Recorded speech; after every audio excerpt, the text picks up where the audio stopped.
Welcome to ACC Stars, Where Are They Now? I'm Erin Summers. I'm a sports broadcaster that's covered the Atlantic Coast Conference for a very long time, and I grew up a fan. I've always been curious what players do after we obsess over them in college. This podcast answers that question. Each week, you'll hear an interview with a former ACC athlete. We'll find out everything they've been doing since playing in college. Thanks for listening. Let's jump in to ACC Stars, Where Are They Now? This week, I'm joined by former NC State guard Debbie Antonelli, played for the late Kay Yow from 1982 to 1986. During that time, Antonelli helped the squad to 4 NCAA appearances, 2 Sweet 16s, and was a starter on Kay Yow's 1985 ACC championship team. After graduating, Antonelli has stayed very close to the game of basketball as a sports broadcaster for both the men's and women's side. Here's our conversation. Debbie, thank you so much for joining me. You are somebody that I admire, being a sports broadcaster myself. You've done so much in this field as a college basketball analyst and play-by-play. But first of all, where are you calling from today and how are you doing? Well, hey, Erin, thank you so much for having me on your podcast. I am in my home in Mount Pleasant, South Carolina, and I've been here since March 10th, pretty much since the pandemic hurt. So I'm excited to get back to college basketball season. We should already be in basketball season. However, it has been postponed for a little while. Before we get into all of that, what your upcoming schedule looks like, let's take it back to the beginning. And what intrigued you about basketball when you were young? Well, I was pretty lucky. I got to play a lot of different sports, and my parents exposed me to different things. And I love basketball. I played Little League baseball. I played volleyball in high school. Of course, I played tennis. I didn't pick up golf till after college, but I'm an avid golfer now.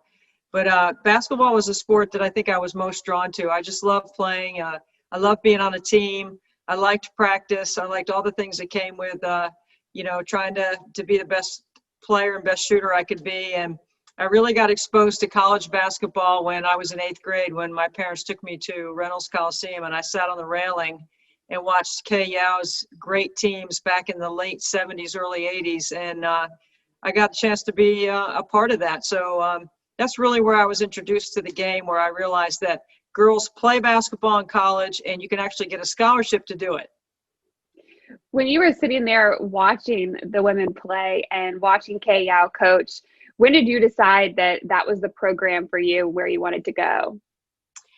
Instantly, I think it hit me when I was in 8th grade, when I realized that, that was my favorite sport. And when I got exposed to seeing girls playing at that level and women playing at that level, I'd never seen anything like it. And that's when I was determined that every decision I made moving forward was going to be about how I could be a better player and how I could put myself in a position so that Coach Yow would actually want me and recruit me. And fortunately for me, it was a great privilege and an honor to get a chance to play for her. What was that moment like? Did she give you a call? Did she come visit? How did you find out that she wanted you at NC State? Well, you know what, Erin, I'd love to say that I had this glamorous recruiting story, but I really didn't. Back then, things were so different. Like, we didn't have summer AAU ball, and there weren't all these ratings. And, every coach in the state of North Carolina recruited me at the time because I grew up in Cary, and where I went to high school and college in North Carolina. And, I went to her camps. I went to her clinics. I went and watched the games. She recruited me. I got a chance to go on a recruiting visit, and I thought for sure that that was going to be something that was going to work out in my favor. But actually, at the very beginning, she told me no. She told me she was recruiting someone else and that they were going to go in another direction. And it was totally deflating and defeating. And then about a week or so later, that person that they wanted to come to NC State didn't want to go to NC State. And so she called me back and said, "Hey, we've got another scholarship that opened up. We really want you to come." And I was like, "Really? You really want me to come? Because I didn't think you wanted me." But thankfully, it worked out great because I really wanted to go there. How did that moment just kind of fuel the drive that you had in college and how much hard work you put forth? You know what, Erin, I think people that tell you no are in your path telling you that you can't. are some of the ones that motivate you the most. It's not just the pat on the back and how great you are. It's that, you know what, you're not doing that as well as somebody else, or yeah, you think you ran a good time, but somebody out there is working harder.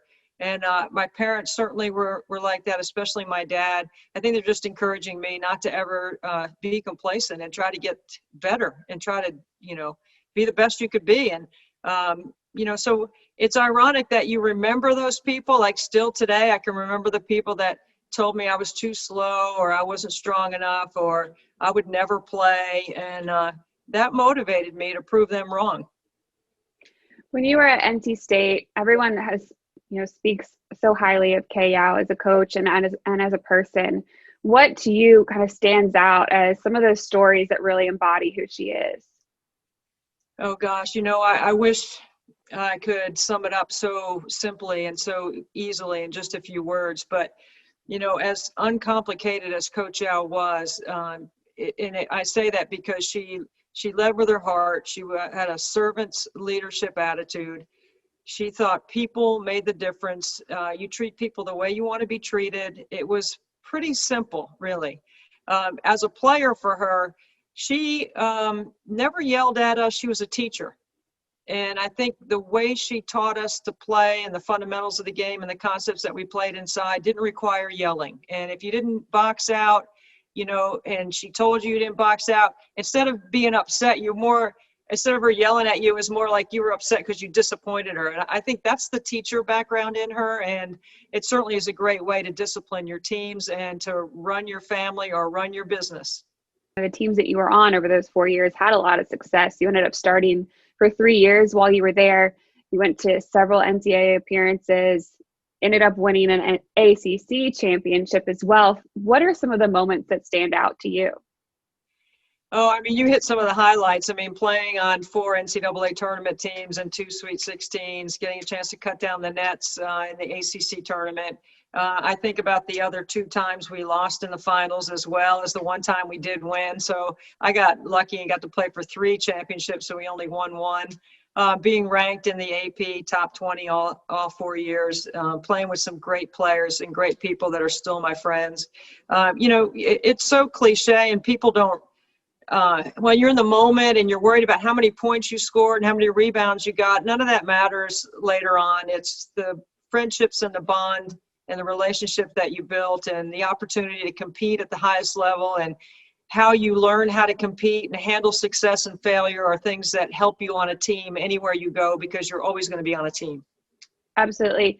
As your career was winding down at NC State, at that point, the WNBA was not a thing. It didn't start until 1997. What were some of the choices that you had to make regarding your basketball career, future, and, just life after college? Yeah, Erin, that's a really great question because I never believed my skill set was good enough to go overseas, although I think that there were lots of options at different levels that you could have gone over there to play.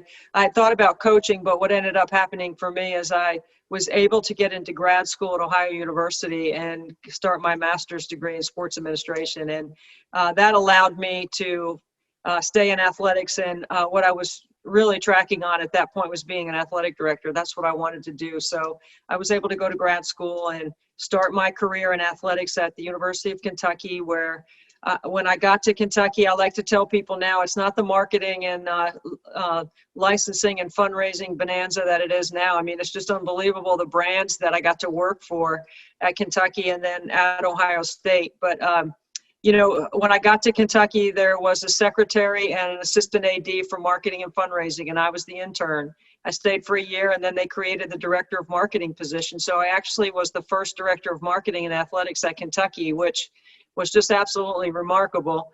And my time at Kentucky was with great success. It was Rick Pitino's first 3 years, so he came in and he did a phenomenal job building Wildcat, Big Blue Nation back to what you see it is today, which is absolutely amazing. And then I spent 4 years at Ohio State doing a similar thing as the director of marketing there. And then I got to work with the great brand of Ohio State football. So 8 years of collegiate marketing on my way to what I thought was going to be an athletic director, but my plans changed. When did the plans change and why? I was on a parallel track calling games with being an AD, so my job coincided with me having the opportunity to call some games. So this year will be 33 years that I've been on the air calling college basketball. I hate to say the number because I think it ages me, but I think I've crossed over that point where 33 years of doing anything in a career is a long time, and I'm very grateful. So I say that number with great appreciation for all the opportunity that I've had and the chance to work at the highest level between my ESPN schedule and calling men's and women's college basketball to working for CBS on the men's tournament and calling first and second round action there. And then, of course, my WNBA and my ABL time calling women's professional basketball in our country. So I started calling games. I was trying to be an AD. I was working those paths parallel in a parallel manner. And then I just happened to do enough TV that there was an opportunity that I could possibly do it full time. And it also coincided with the birth of our first son. And so I left Ohio State and I went full time radio and TV. And, I've been very fortunate. When you left Ohio State, where did you move and where did you go? I resigned my position as the director of marketing and we moved to Dayton, Beaver Creek, Ohio. My husband was working for Jack Nicklaus at Muirfield Village when I was at Ohio State, and he had started building a new golf course in the Dayton area. So we moved over to Dayton, and we started our family. And so I worked for a year selling coaches shows in the inventory and ad sales, and still calling games. And then it just worked out where I was a freelancer for the first 28 years of my career. So think about that, Aaron. Freelance basketball analyst for 28 years for all these different networks. So what that looked like was a contract with ESPN and CBS and the Big Ten and the Longhorn Network and Westwood One and Raycom and all these different networks that I had a contract with a fee for a regional or a national rate, even a fee for a men's or a women's game in some cases, but no minimum number of games. So while there was a fee attached to the contract, it didn't say you were going to do these X number of events. So when I say freelance for the first 28 years, I'm talking about building relationships, having a network of people, relying on my work ethic, not having an agent, in doing all of that in my first 28 years of my career until I was fortunate enough for ESPN to decide that they had enough inventory to hire me, and I'm very thankful. That's nerve-wracking for me to listen to because that's kind of where I'm at right now, working freelance for a bunch of different people, and doing that for 28 years is truly impressive. What is it about you, your work ethic, your drive that allowed you to do that and stay positive throughout it?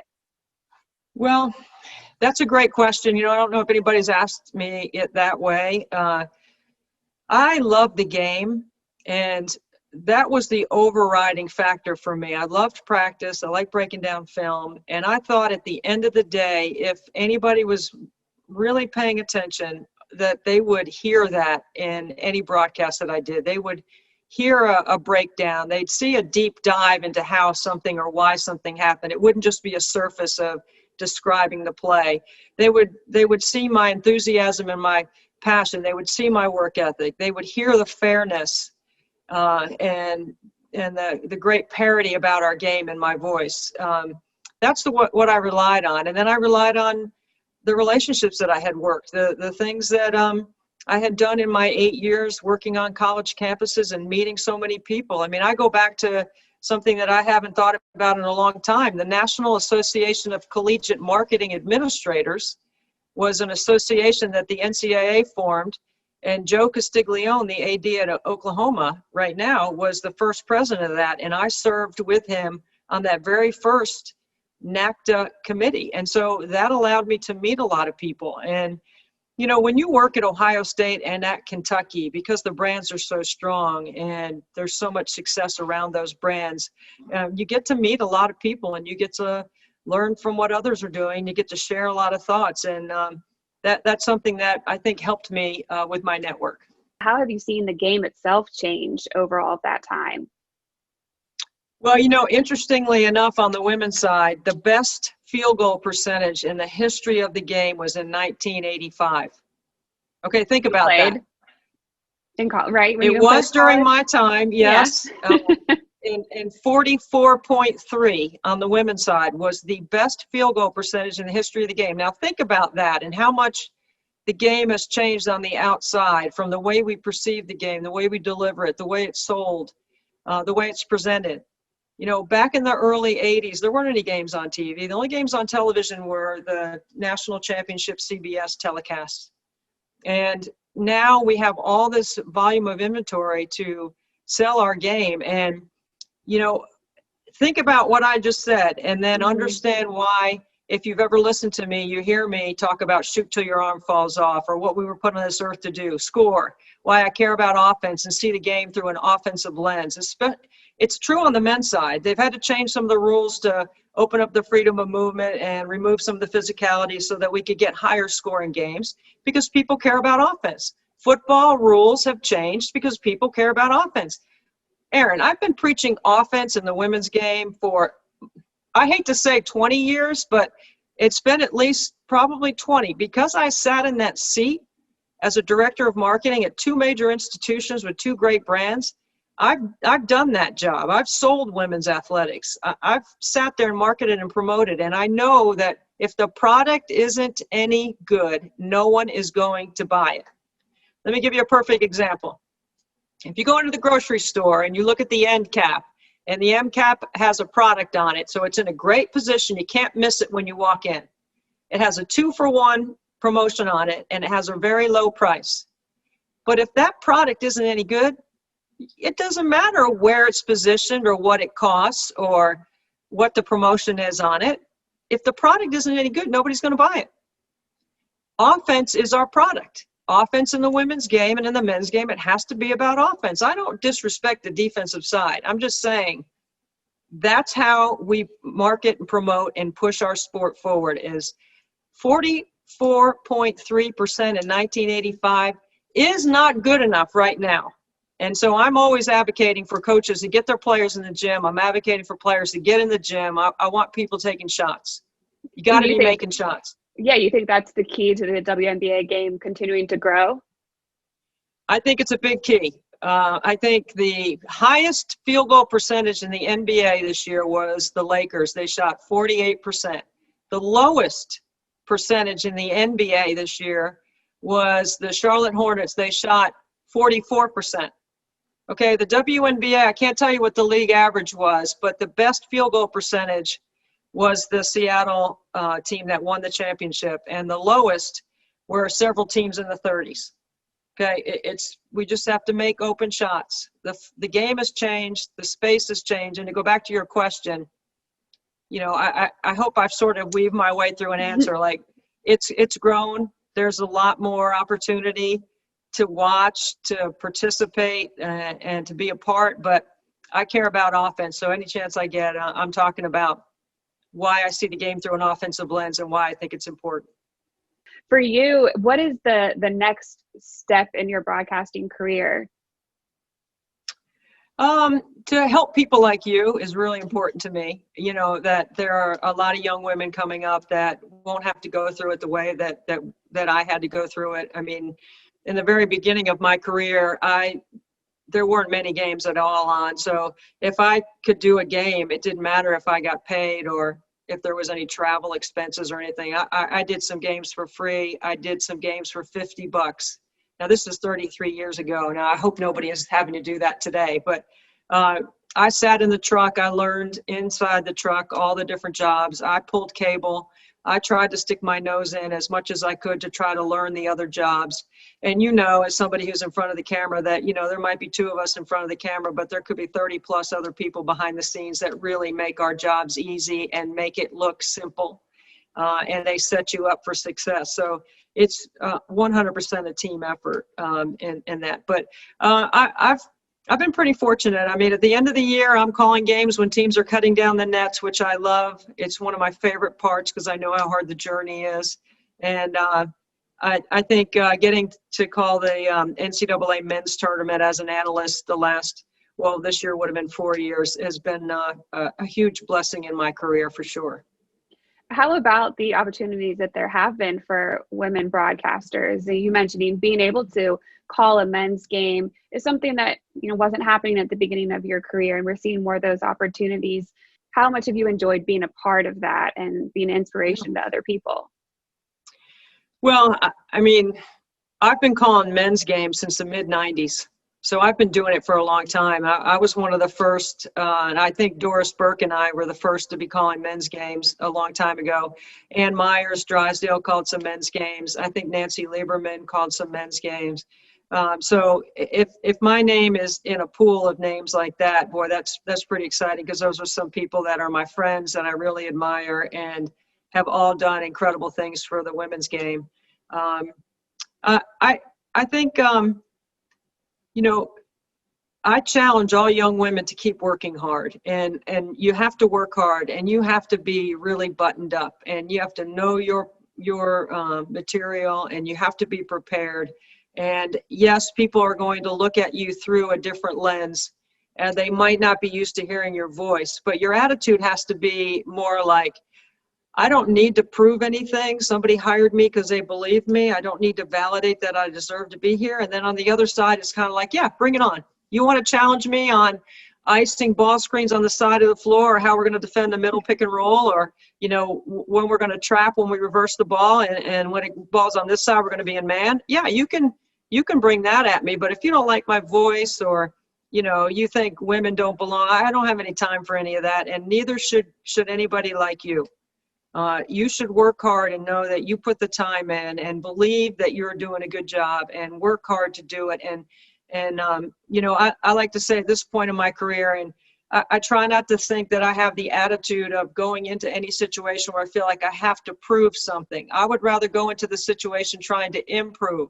And if you think about the difference in that in your attitude, it will help you get further along in your career, and maybe even faster. Maybe faster than how it took me a long time, to get to what I'm doing. But I don't have any, no regrets. I mean, I've got 3 wonderful boys. I've been able to do this lifestyle on the road, raising 3 boys with my husband. And there's no price tag on that. There's no timetable on that. How do you do that? How do you have time for your family? There's no day off.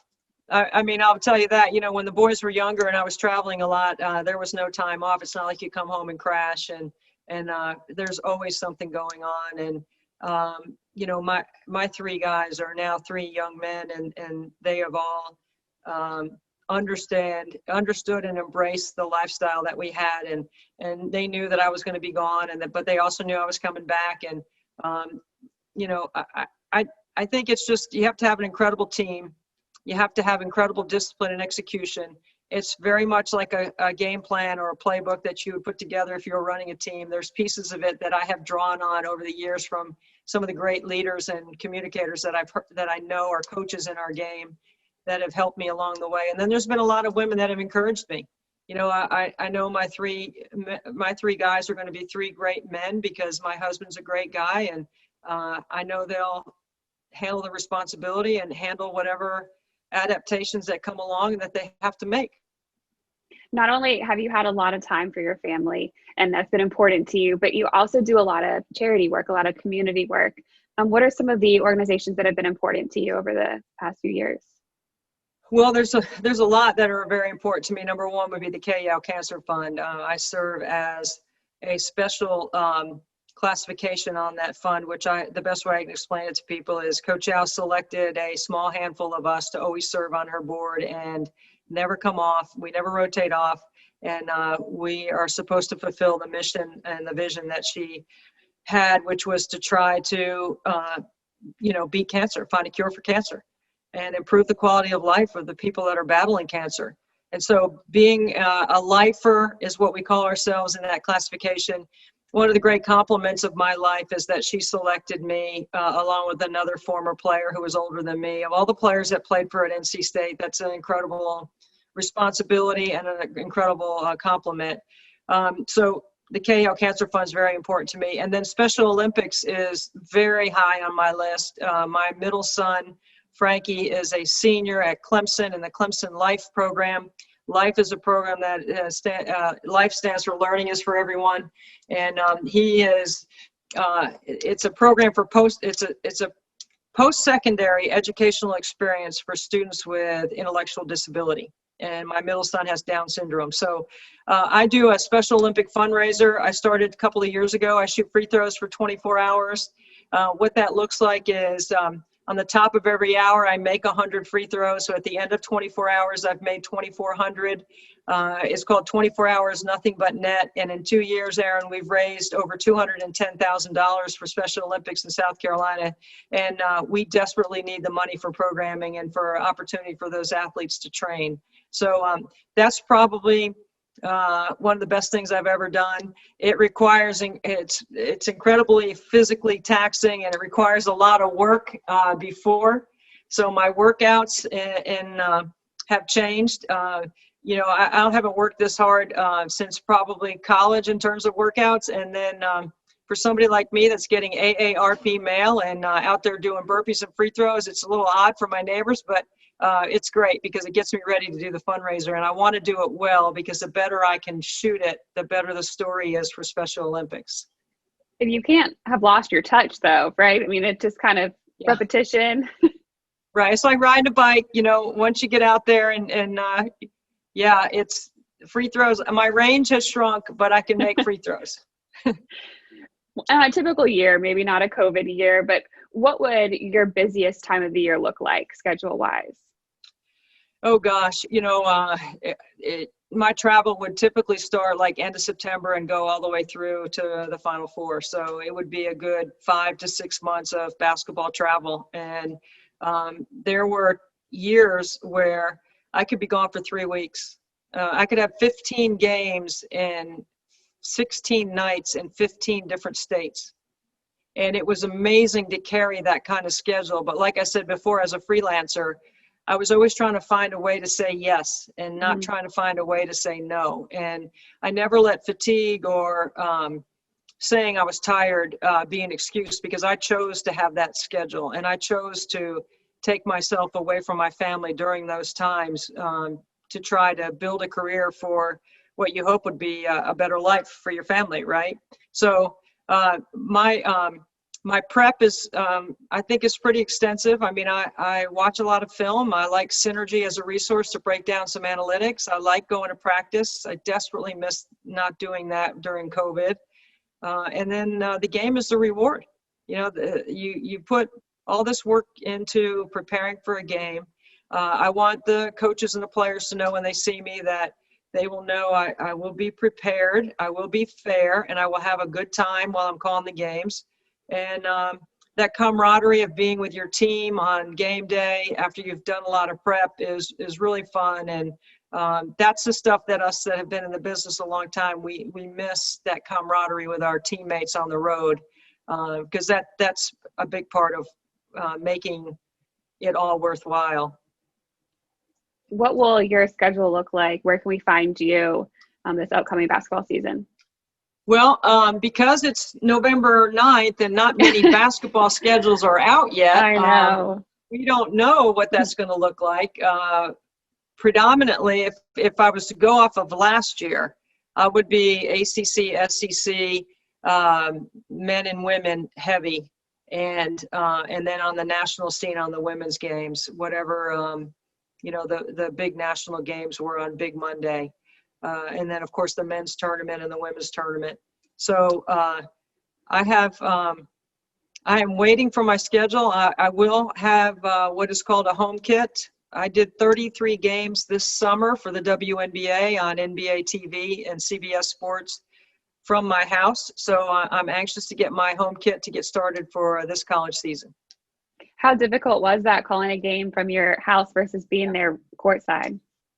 It was definitely a change. I think if it was earlier in my career, it'd be much more challenging. But because I feel like I'm established in calling the WNBA, I know all the players and I know all the coaches, and that helps with the distance. And I thought the WNBA did a phenomenal job of Zoom calls. Like after every shoot around, there were a couple of players available, and then before the game, an hour before the game, there were coaches available on the Zoom. So you could use those resources as well. And if you couldn't do them live, you could get to them later, where they had built a content network. I thought it was fun. I'll tell you what was really fun was calling the games in shorts and no shoes. That was pretty cool. Not having to get all worked up to go over to the arena, and not having to worry about finding something to eat. That would be something that people might not think about. But, when you get up and you go to the arena for shoot-arounds, and you come back and you shower and you get ready for the game, and you go to the arena for the game, and eating was never high on my list, but certainly something that you have to eat before the game. But that would be a small thing. But otherwise, the preparation was streamlined, and it was actually I had more time to prep, which I liked. I liked that a lot. Right, because you're cutting out the travel time and everything. You're just walking over to wherever you're at in your house. I know earlier you mentioned 3-week road trips. I thought immediately of the size of a suitcase that you would have to bring for that many games and all of those clothes. But again, you just have a closet right there at your house. Yeah, I had some special tricks that I had on the road. Because my parents live in Cary, and I invariably in that 3-week stretch, I might zip through Cary. I had about 10 suits that I kept at my parents' house, and a lot of times I just changed things out, switched things out, and sometimes do laundry on the road, or find a place to do laundry while I was on the road. You just manage, you figure it out. You have to have a different top. Now, women, guys can put the same blue blazer on and change the tie. It's much different for us. It is. It's very different. I really appreciate the time talking to me. I've learned a lot, and I'm sure everybody listening will as well. I look forward to watching you this season, wherever and however that might be. You too, Erin. Thank you so much for inviting me. I appreciate it, and good luck to you. I look forward to following your career. Thank you. Thanks for listening. Make sure you subscribe wherever you get your podcast so you don't ever miss an episode of ACC Stars, Where Are They Now?